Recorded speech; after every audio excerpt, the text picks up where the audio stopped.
Hello everyone. So ये video fundamental of income tax subject ਨਾਲ related ਆ। Plus 2 class ਦੇ ਲਈ ਇਹ ਵੀਡੀਓ ਆ। ਇਹ ਵੀਡੀਓ ਫਸਟ ਚੈਪਟਰ ਕਰ ਦੀਆਂ ਦਰਾਂ ਦੇ ਨਾਲ ਰਿਲੇਟਡ ਆ। ਪਹਿਲਾਂ ਆਪਾਂ ਕਰ ਦੀਆਂ ਦਰਾਂ ਕੀਤੀਆਂ ਸੀ ਇਸ ਤੋਂ ਪਹਿਲੇ ਵੀਡੀਓ ਦੇ ਵਿੱਚ। ਅੱਜ ਉਸ ਦੇ ਰਿਗਾਰਡਿੰਗ ਕੁਝ ਸਪੈਸ਼ਲ ਜਿਹੜੀ ਪ੍ਰੋਵੀਜ਼ਨ ਉਹ ਆਪਾਂ ਕਰਨੀ ਆ। ਦੇਖੋ, ਕਰ ਦੀਆਂ ਦਰਾਂ ਦੇ ਸੰਬੰਧ ਵਿੱਚ ਸੈਲਰੀ ਪ੍ਰਾਪਤ ਕਰਨ ਵਾਲੇ ਅਸੈਸੀ ਦੇ ਬਾਰੇ ਆ। देखो, जे किसी प्राप्त असैसी नूं सैलरी तो इनकम प्राप्त होंदी आ तां उहदे रिगार्डिंग एक विशेष प्रोविज़न आ जिहड़ी कि सैक्शन 17 दे विच दित्ती गई आ।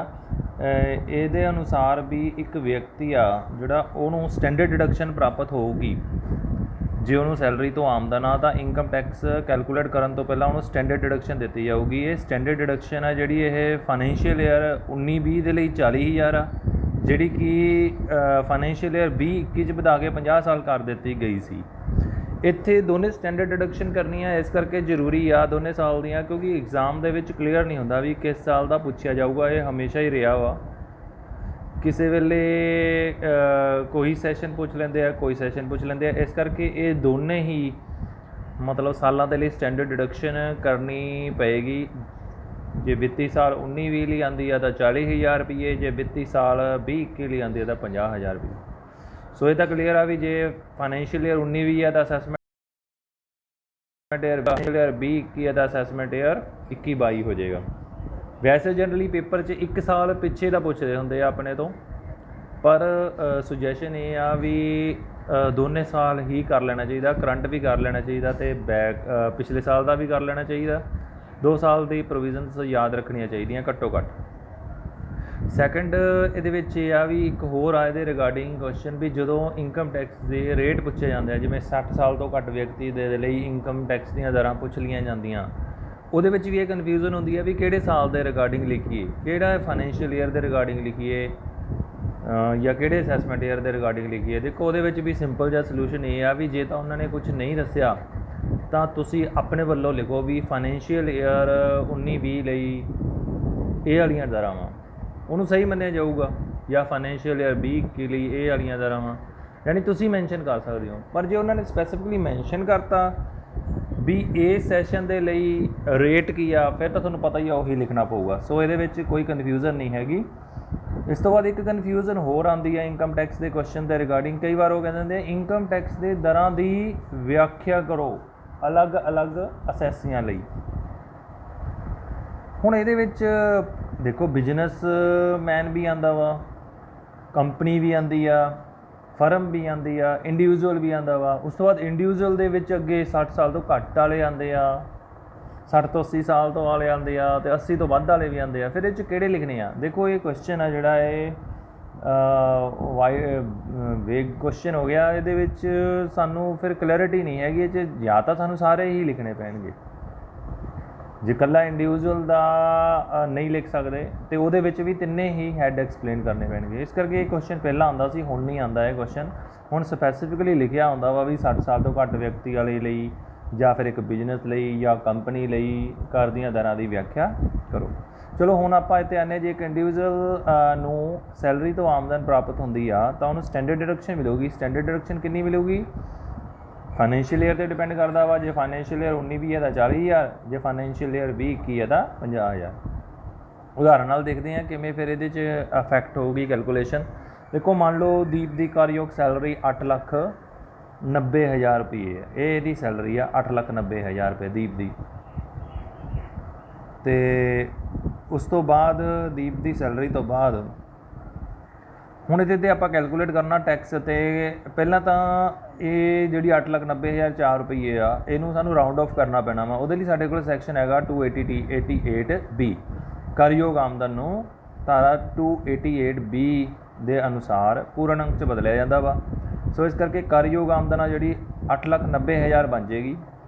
हुण क्योंकि ये सैलरी प्राप्त कर लिया तो इहनूं स्टैंडर्ड डिडक्शन प्राप्त होएगी। हुण देखो, इहते कोई नहीं लिखिया फाइनैंशियल ईयर या असैसमेंट ईयर। हुण अपनी मर्जी असीं लिख सकते हैं भी फाइनैंशियल ईयर 19-20 के अकॉर्डिंगली इहनूं 40,000 रुपये स्टैंडर्ड डिडक्शन प्राप्त होगी। इस करके पहलां असीं इहदी इनकम दे विचों जिहड़ी इनकम आ इहदी 40,000, पहलां असीं उहदे विचों 40,000 रुपये घटावांगे ਤਾਂ ਜਿਹੜੀ ਇਹਦੀ ਇਨਕਮ ਆ ਗਈ 8,50,000 ਟੈਕਸੇਬਲ ਇਨਕਮ ਹੋ ਗਈ। ਹੁਣ 8,50,000 ਦੇ ਉੱਪਰ ਆਪਾਂ ਟੈਕਸ ਕੈਲਕੂਲੇਟ ਕਰਾਂਗੇ। ਪਹਿਲਾਂ 0 ਤੋਂ 2.5 ਦੇ ਵਿੱਚ 0 ਹੋ ਗਿਆ ਟੈਕਸ, ਫਿਰ 2.5 ਤੋਂ 5 ਦੇ ਵਿੱਚ 2,50,000 ਦੇ 5% ਟੈਕਸ 12,500 ਹੋ ਗਿਆ, 5 ਲੱਖ ਤੋਂ 8,50 ਯਾਨੀ ਕਿ 3.5 ਲੱਖ ਤੇ 20% ਟੈਕਸ ਹੋ ਗਿਆ। ਇਸ ਤਰ੍ਹਾਂ ਟੋਟਲ 8,25,000 ਰੁਪਏ ਜਿਹੜਾ ਟੈਕਸ ਆ ਬਣ ਜਾਂਦਾ ਵਾ, ਸੌਰੀ 82,500 ਰੁਪਈਆ ਟੈਕਸ ਬਣ ਜਾਣਾ ਵਾ, 82,500 ਰੁਪਈਆ। ਜਦੋਂ 82,500 ਰੁਪਈਆ ਟੈਕਸ ਬਣ ਗਿਆ, ਹੁਣ ਉਹਦੇ ਵਿੱਚੋਂ ਅਸੀਂ ਸਰਚਾਰਜ ਕੋਈ ਵੀ ਐਡ ਨਹੀਂ ਹੋਣਾ ਅਤੇ 87A ਦੇ ਅਨੁਸਾਰ ਵੀ ਕੋਈ ਡਿਡਕਸ਼ਨ ਨਹੀਂ ਹੋਣੀ। ਅਤੇ ਉਸ ਤੋਂ ਬਾਅਦ 82,500 ਤੇ ਐਜੂਕੇਸ਼ਨ ਸੈਸ ਐਡ ਹੋਊਗਾ 4% ਦੇ ਰੇਟ ਦੇ ਨਾਲ, ਉਹ ਹੈਗਾ 3,300 ਰੁਪਏ। ਜਦੋਂ 82,500 ਤੇ 4% ਕੈਲਕੂਲੇਟ ਕਰਾਂਗੇ 3,300 ਆ ਜਾਊਗਾ, ਉਹਨੂੰ ਅਸੀਂ ਐਡ ਕਰ ਦਾਂਗੇ, 85,800 ਕੋਲ ਟੈਕਸ ਹੋ ਜਾਊਗਾ ਜੋ ਇਹਨੇ ਪੇ ਕਰਨਾ ਵਾ। ਸੋ ਇਹ ਸੈਲਰੀ ਇਨਕਮ ਵਾਲੇ ਇੰਪਲਾਈ ਦੇ ਕੇਸ 'ਚ ਇੱਕ ਸਟੈਪ ਐਡੀਸ਼ਨਲ ਹੋ ਗਿਆ ਵੀ ਸਟੈਂਡਰਡ ਡਿਡਕਸ਼ਨ ਅਸੀਂ ਮਾਈਨਸ ਕਰਨੀ। ਨੈਕਸਟ ਟੌਪਿਕ ਆਉਂਦਾ ਵਾ ਕਰ ਦੇਣਦਾਰੀ ਦੀ ਗਣਨਾ, ਕੰਪਿਊਟੇਸ਼ਨ ਆਫ ਟੈਕਸ ਲਾਇਬਿਲਿਟੀ। ਦੇਖੋ ਹੁਣ ਅਸੀਂ ਇਹ ਤਾਂ ਕਰ ਲਿਆ ਵੀ ਟੈਕਸ ਲਾਇਬਿਲਿਟੀ ਉੱਪਰ ਕੈਲਕੂਲੇਟ ਕਰਕੇ ਦਿਖਾਈ, ਪਰ ਅਜੇ ਅਸੀਂ ਦੇਖਿਆ ਨਹੀਂ ਸੀ ਵੀ ਟੈਕਸ ਲਾਇਬਿਲਿਟੀ ਨੂੰ ਕੈਲਕੂਲੇਟ ਕਿਵੇਂ ਕਰਨਾ ਵਾ। ਦੇਖੋ ਟੈਕਸ ਲਾਇਬਿਲਿਟੀ ਨੂੰ ਕੈਲਕੂਲੇਟ ਕਰਨ ਦੇ ਲਈ ਸਟੈਪ ਹੁੰਦੇ ਆ ਜਿਨ੍ਹਾਂ ਨੂੰ ਸਾਨੂੰ ਧਿਆਨ 'ਚ ਰੱਖਣਾ ਪੈਂਦਾ ਵਾ। ਸੋ ਇਹਦੇ ਸਟੈਪ ਦੇਖੋ, ਸਭ ਤੋਂ ਪਹਿਲਾਂ ਤਾਂ ਕੀ ਹੁੰਦਾ ਵਾ, ਇਨਕਮ ਟੈਕਸ ਦੇ ਸੈਕਸ਼ਨ 6 ਦੇ ਅਨੁਸਾਰ ਅਸੀਂ ਰੈਜ਼ੀਡੈਂਸ਼ੀਅਲ ਸਟੇਟਸ ਦੇਖਣਾ ਹੁੰਦਾ ਵਾ ਇੱਕ ਪਰਸਨ ਦਾ, ਵੀ ਉਹਦਾ ਰੈਜ਼ੀਡੈਂਸ਼ੀਅਲ ਸਟੇਟਸ ਕੀ ਆ। ਰੈਜ਼ੀਡੈਂਸ਼ੀਅਲ ਸਟੇਟਸ ਨਿਰਧਾਰਿਤ ਕੀਤਾ ਜਾਂਦਾ ਵਾ। ਫਿਰ ਅਸੀਂ ਕਰਯੋਗ ਅਤੇ ਕਰਮੁਖ ਆਮਦਨਾਂ ਦੇਖ ਲੈਂਦੇ ਹਾਂ ਵੀ ਕਿੰਨਾ ਇਨਕਮ 'ਤੇ ਟੈਕਸ ਲੱਗੂਗਾ, ਕਿੰਨਾ 'ਤੇ ਨਹੀਂ ਲੱਗੂਗਾ, ਦੋਨਾਂ ਨੂੰ ਅਸੀਂ ਦੇਖ ਲੈਂਦੇ ਹਾਂ, ਅਲੱਗ ਅਲੱਗ ਕਰ ਲੈਂਦੇ ਹਾਂ। ਫਿਰ ਜੋ ਟੈਕਸੇਬਲ ਇਨਕਮ ਹੁੰਦੀ ਆ ਉਹਨਾਂ ਨੂੰ 5 ਸਿਰਲੇਖਾਂ ਅਨੁਸਾਰ ਵੰਡ ਲੈਂਦੇ ਹਾਂ, ਕਿਉਂਕਿ ਇਨਕਮ ਦੇ 5 ਹੈਡ ਹੁੰਦੇ, ਅਸੀਂ +1 'ਚ ਕੀਤਾ ਸੀਗਾ, ਅਤੇ ਹਰੇਕ ਆਮਦਨ ਨੂੰ ਉਹਦੇ ਸਪੈਸੀਫਿਕ ਹੈਡ ਦੇ ਵਿੱਚ ਐਡ ਕਰ ਲਿਆ ਜਾਂਦਾ ਵਾ। ਦੇਖੋ ਇੱਕ ਗੱਲ ਹੋਰ ਇੱਥੇ ਵੀ ਆ, ਪਹਿਲਾਂ ਇਹਦੇ ਦੂਜੇ ਅਤੇ ਤੀਜੇ ਸਟੈਪ ਦੇ ਵਿੱਚ ਆਏ ਵੀ ਇਹ ਤੀਜਾ ਸਟੈਪ ਪਹਿਲਾਂ ਵੀ ਕੀਤਾ ਜਾ ਸਕਦਾ, ਦੂਜਾ ਬਾਅਦ 'ਚ ਵੀ। ਪਹਿਲਾਂ ਇਨਕਮ ਨੂੰ ਸਿਰਲੇਖਵਾਰ ਕਰ ਲਓ, ਬਾਅਦ 'ਚ ਉਦੋਂ ਐਗਜ਼ੈਂਪਟਡ ਇਨਕਮ ਘਟਾ ਦਿਓ, ਜਾਂ ਪਹਿਲਾਂ ਇਨਕਮ ਐਗਜ਼ੈਂਪਟਡ ਇਨਕਮ ਘਟਾ ਦਿਓ, ਬਾਅਦ 'ਚ ਸਿਰਲੇਖਵਾਰ ਕਰ ਲਓ। ਇਹ ਦੋਨੇ ਅਲਟਰਨੇਟਿਵ ਕੀਤੇ ਜਾ ਸਕਦੇ ਆ। ਫਿਰ ਆਮਦਨ ਦੇ ਅਲੱਗ-ਅਲੱਗ ਸਿਰਲੇਖ ਅਨੁਸਾਰ ਅਸੀਂ ਕੁੱਲ ਆਮਦਨ ਗਿਆਤ ਕਰ ਲੈਂਦੇ ਹਾਂ। ਫਿਰ ਇਹਦੇ ਵਿੱਚ ਜੇ ਕਲੱਬਿੰਗ ਆਫ ਇਨਕਮ ਦੀ ਕੋਈ ਪ੍ਰੋਵੀਜ਼ਨ ਲਾਗੂ ਹੁੰਦੀ ਹੈ, ਕਿਸੇ ਹੋਰ ਵਿਅਕਤੀ ਦੀ ਇਨਕਮ ਇਸ ਵਿਅਕਤੀ ਦੀ ਇਨਕਮ 'ਚ ਐਡ ਹੋਣੀ ਆ, ਤਾਂ ਉਹ ਦੇਖ ਲੈਂਦੇ ਹਾਂ।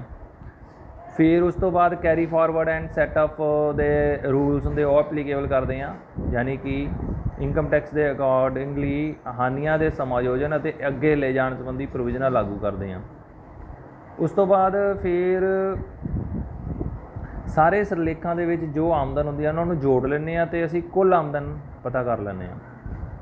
ਉਸ ਤੋਂ ਬਾਅਦ ਜੇ 8 ਸਟੈਪ ਆ ਵੀ ਜੇ ਕੁਛ ਕਟੌਤੀਆਂ ਹੁੰਦੀਆਂ, ਡਿਡਕਸ਼ਨਸ ਹੁੰਦੀਆਂ, ਉਹਨਾਂ ਨੂੰ ਅਸੀਂ ਮਾਈਨਸ ਕਰ ਲੈਂਦੇ ਹਾਂ ਡਿਫਰੈਂਟ ਸੈਕਸ਼ਨਸ ਦੇ ਅੰਡਰ ਜੋ ਡਿਡਕਸ਼ਨਸ ਮਿਲਦੀਆਂ। ਫਿਰ ਜੋ ਇਨਕਮ ਬਚਦੀ ਆ ਉਹਨੂੰ ਅਸੀਂ ਸੈਕਸ਼ਨ 288A ਅਨੁਸਾਰ ਪੂਰਨ ਅੰਕ ਵਿੱਚ ਬਦਲ ਲੈਂਦੇ ਹਾਂ। ਇਨਕਮ ਨੂੰ 288A ਦੇ ਅਨੁਸਾਰ ਪੂਰਨ ਅੰਕ 'ਚ ਬਦਲਿਆ ਜਾਂਦਾ ਵਾ, ਅਤੇ ਟੈਕਸ ਨੂੰ 288B ਦੇ ਤਹਿਤ ਦੇ ਵਿੱਚ ਪੂਰਨ ਅੰਕ 'ਚ ਬਦਲਿਆ ਜਾਂਦਾ ਵਾ। ਸੋ 10ਵਾਂ ਹੈਗਾ ਆਮਦਨ ਕਰ ਅਧਿਨਿਯਮ ਦੀਆਂ ਧਾਰਾ ਅਨੁਸਾਰ ਆਮਦਨ 'ਤੇ ਕਰ ਗਿਆਤ ਕੀਤਾ ਜਾਂਦਾ ਵਾ। ਫਿਰ ਅਸੀਂ ਟੈਕਸ ਕੈਲਕੂਲੇਟ ਕਰ ਲੈਂਦੇ ਹਾਂ, ਜੋ ਟੈਕਸ ਆਉਂਦਾ ਵਾ ਉਹਦੇ 4% ਆਉਣਾ। ਇੱਥੇ ਕਿੰਨਾ ਆਉਣਾ, 4% ਦੇ ਅਕੋਰਡਿੰਗਲੀ ਅਸੀਂ ਫਿਰ 4% ਲਿਖਣਾ ਵਾ। ਇੱਥੇ 4% ਦੇ ਅਕੋਰਡਿੰਗਲੀ ਅਸੀਂ ਫਿਰ ਐਜੂਕੇਸ਼ਨ ਸੈਸ ਪਤਾ ਕਰਦੇ ਹਾਂ। ਫਿਰ ਜੋ ਟੈਕਸ ਦੀ ਰਕਮ ਆ ਜਾਂਦੀ ਆ ਉਹਨੂੰ ਸੈਕਸ਼ਨ 280B ਅਨੁਸਾਰ ਪੂਰਨ ਅੰਕ 'ਚ ਬਦਲਿਆ ਜਾਂਦਾ। ਇਸ ਜੋ ਇਨਕਮ ਸਾਨੂੰ ਪ੍ਰਾਪਤ ਹੁੰਦੀ, ਜੋ ਸਾਨੂੰ ਟੈਕਸ ਦੀ ਰਕਮ ਪ੍ਰਾਪਤ ਹੁੰਦੀ ਆ, ਫਿਰ ਉਹਦੇ ਵਿੱਚ ਜੇ ਕੋਈ TDS ਕੱਟਿਆ ਹੋਇਆ, TDS ਜਾਂ ਫਿਰ ਐਡਵਾਂਸ ਪੇਮੈਂਟ ਕੀਤੀ ਹੈ ਉਹਨੂੰ ਘਟਾ ਦਿੰਦੇ ਹਾਂ, ਅਤੇ ਇਸ ਤਰ੍ਹਾਂ ਟੈਕਸ ਲਾਇਬਿਲਿਟੀ ਪਤਾ ਲੱਗ ਜਾਂਦੀ ਆ। ਉਸ ਤੋਂ ਬਾਅਦ ਜਿਹੜਾ ਅਸੈਸੀ ਆਪਣੀ ਰਿਟਰਨ ਫਾਈਲ ਕਰਦਾ, ਜਿਹਨੂੰ ਆਮਦਨ ਅਤੇ ਕਰ ਆਮਦਨ ਦੀ ਵਿਵਰਣੀ ਕਿਹਾ ਜਾਂਦਾ ਵਾ, ਅਤੇ ਫਿਰ ਉਹਦੇ ਅਕੋਰਡਿੰਗਲੀ ਟੈਕਸ ਦਾ ਪੇਮੈਂਟ ਕਰ ਦਿੰਦਾ ਵਾ। ਸੋ ਇਹਦੇ ਵਿੱਚੋਂ ਕਈ ਕੁਐਸਚਨਸ ਬਣ ਜਾਂਦੇ ਆ, ਛੋਟੇ ਕੁਐਸਚਨ ਬਣਦੇ ਆ। ਸੋ ਪਹਿਲਾਂ ਤਾਂ ਛੋਟਾ ਜਿਹੜਾ ਕੁਐਸਚਨ ਬਣਦਾ ਵਾ ਵੀ ਜਿਹੜੀ ਇਨਕਮ ਆ ਉਹਨੂੰ ਰਾਊਂਡ ਆਫ ਕਿਹੜੇ ਸੈਕਸ਼ਨ ਦੇ ਅਕੋਰਡਿੰਗਲੀ ਕੀਤਾ ਜਾਂਦਾ, 288A ਦੇ ਅਕੋਰਡਿੰਗਲੀ। ਟੈਕਸ ਆ ਜਿਹਨੂੰ ਉਹਨੂੰ ਰਾਊਂਡ ਆਫ ਕਿਹੜੇ ਸੈਕਸ਼ਨ ਦੇ ਅਕੋਰਡਿੰਗਲੀ ਕੀਤਾ ਜਾਂਦਾ, 288B ਦੇ ਅਕੋਰਡਿੰਗਲੀ ਕੀਤਾ ਜਾਂਦਾ ਵਾ। ਸੋ ਜੇ ਇਨਕਮ 5 ਲੱਖ ਤੋਂ ਘੱਟ ਹੋਵੇ ਤਾਂ ਕਿਸ ਸੈਕਸ਼ਨ ਅਨੁਸਾਰ ਰਿਬੇਟ ਮਿਲਦੀ ਆ, ਉਹ ਹੁੰਦਾ 87A ਅਨੁਸਾਰ। 87A ਅਨੁਸਾਰ ਕਟੌਤੀ ਕੀਤੀ ਜਾਂਦੀ ਆ, ਰਿਬੇਟ ਮਿਲ ਜਾਂਦੀ ਆ। ਸੋ ਇਹ ਉਸ ਤੋਂ ਬਾਅਦ ਸੈਸ ਐਜੂਕੇਸ਼ਨ ਸੈਸ ਦੀ ਦਰ ਕਿੰਨੀ ਆ, ਉਹ ਹੈਗੀ ਆ 4%, ਜਿਹੜੀ ਇੱਥੇ 3% ਲਿਖੀ ਹੈ ਇਹਨੂੰ 4% ਰੀਡ ਆਊਟ ਕਰਨਾ ਵਾ। ਸੋ ਅੱਗੇ ਇਹਦੇ ਬਾਰੇ ਆ ਦੇਖੋ, ਆਮਦਨ ਨੂੰ ਧਾਰਾ 288 ਤਹਿਤ ਪੂਰਨ ਅੰਕ ਵਿੱਚ ਬਦਲਣਾ। ਉਹਨਾਂ ਨੂੰ ਕਿਵੇਂ ਪੂਰਨ ਅੰਕ 'ਚ ਬਦਲਿਆ ਜਾਂਦਾ ਵਾ, ਅਸੀਂ ਇਹ ਦੇਖਣਾ ਵਾ ਵੀ ਇਹਨੂੰ ਅਸੀਂ ਪੂਰਨ ਅੰਕ 'ਚ ਕਿਵੇਂ ਬਦਲਦੇ ਹਾਂ। ਆਮਦਨ ਨੂੰ ਧਾਰਾ 288A ਤਹਿਤ ਪੂਰਨ ਅੰਕ ਵਿੱਚ ਬਦਲਣ ਦੇ ਲਈ ਆਮਦਨ ਨੂੰ 10 ਦੇ ਗੁਣਕ ਵਿੱਚ ਬਦਲਿਆ ਜਾਂਦਾ ਵਾ। ਯਾਨੀ ਉਹਨੂੰ 10 ਦੇ ਅਸੀਂ ਭਾਗ 'ਚ ਲੈ ਕੇ ਆਉਂਦੇ ਹਾਂ। ਇਹਦੇ ਲਈ ਇਨਕਮ ਦਾ ਲਾਸਟ ਵਾਲਾ ਡਿਜਿਟ ਦੇਖਿਆ ਜਾਂਦਾ ਵਾ। ਜਿਵੇਂ ਹੁਣ ਆਪਣੇ ਕੋਲ 3,99,995 ਰੁਪਏ ਇਨਕਮ ਆ, ਹੁਣ ਲਾਸਟ 'ਤੇ 5 ਆ। ਜੇ ਲਾਸਟ ਦਾ ਜਿਹੜਾ ਡਿਜਿਟ ਆ 5 ਜਾਂ 5 ਤੋਂ ਜ਼ਿਆਦਾ ਹੋਵੇ, ਜਿਵੇਂ 5 6 7 8 9, ਤਾਂ ਇਨਕਮ ਨੂੰ ਅਸੀਂ ਵਧਾ ਕੇ ਐਂਡ 'ਤੇ 0 ਲੈ ਆਉਣੀ ਆ ਅਤੇ ਹਾੰਸਲ ਅੱਗੇ ਲੈ ਜਾਣਾ, ਯਾਨੀ 95 ਤੋਂ ਅੱਗੇ ਚੱਲਣਾ ਸ਼ੁਰੂ ਕਰ ਦੇਣਾ। 96 97 98 99 100, ਯਾਨੀ ਕਿ ਇਹ ਜਿਹੜੀ ਇਨਕਮ ਆ 4 ਲੱਖ ਰੁਪਏ ਹੋ ਜੂਗੀ 288A ਦੇ ਤਹਿਤ। ਇਸ ਤੋਂ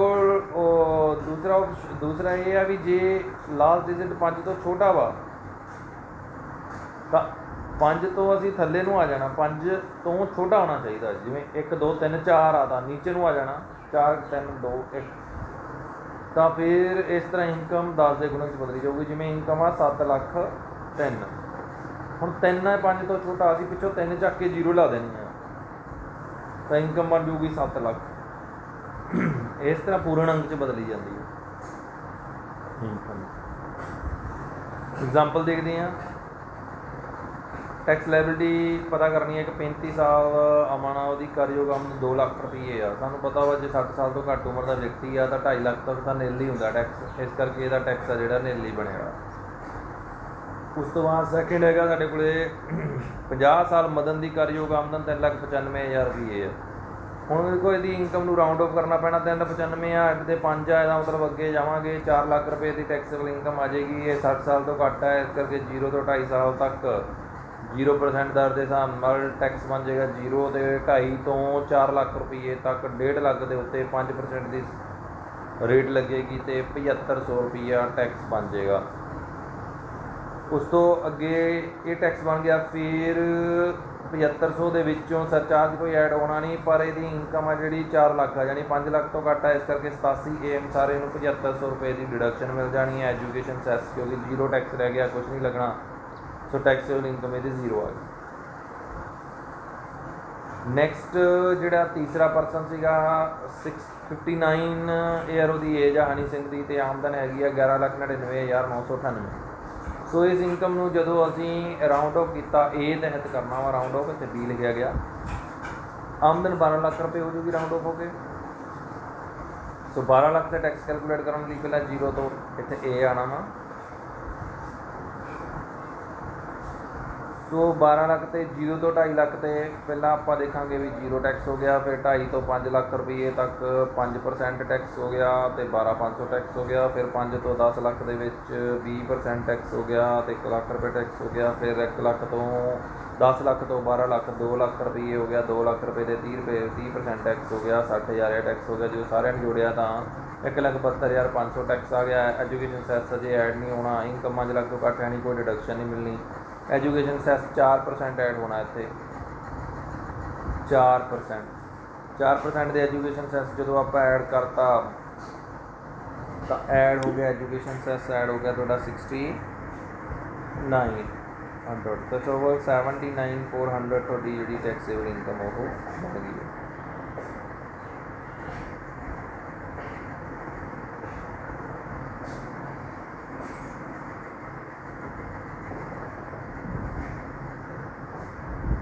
ਇੱਕ 1,72,000 ਦੇ ਵਿੱਚ 6900 ਐਡ ਕਰ ਲੈਣਾ ਵਾ, 1,79,400 ਟੈਕਸ ਸੇਵਿੰਗ। ਇੱਥੇ 4% ਆਉਣਾ ਵਾ ਐਜੂਕੇਸ਼ਨ ਸੈਸ।